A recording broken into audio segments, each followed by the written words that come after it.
มอยซุงค่ะเมื่อได้เป็นวันที่10เดือนธันวาคมที่10ปี2025เป็นวันศุกร์ในตอนในที่อ่อนเอาพี่ๆน้องๆเฮาค่ะมารับถอมด้วยล้วนยิ่งหายออกเฮิ้นกว่าครบทบหันขึ้นก็ลองไหลอยู่จ้อมน้ำลูดซึ้งสาใจกว่าว่าหนังในค่ะเมื่อวันที่9เดือนธันวาคมที่10ปี2025ในมีข่าวง่าวออกมาว่าน้องปีใหม่ล้วนยิ่งอายุ2ขวบอันหายออกเฮิ้นกว่าดิวานห้วยมาเด้อ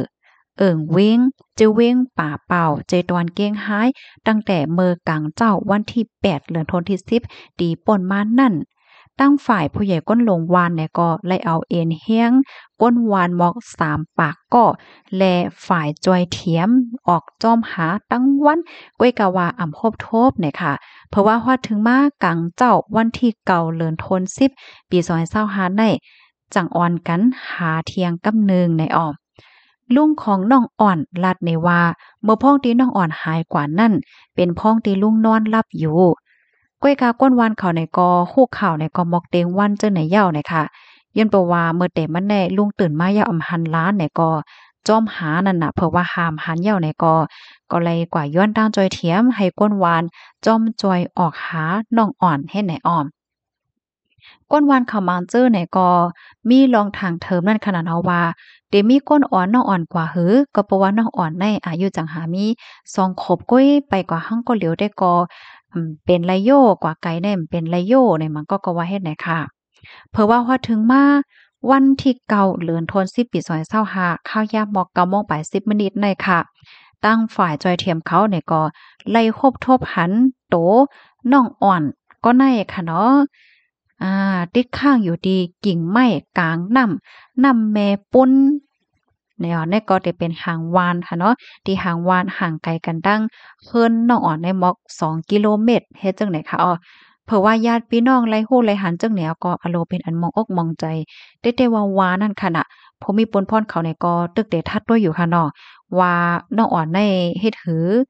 ห้าอะไรเป็นกว่าจังนั้นอันเสียงกว่าในเป็นย้อนเปอหางสังสิงจึงหือในค่ะเนาะเปิ้นก็ได้ทัดด้วย ลองตั้งลายโหย่อยๆมันแทง10กว่าว่าไหนค่ะ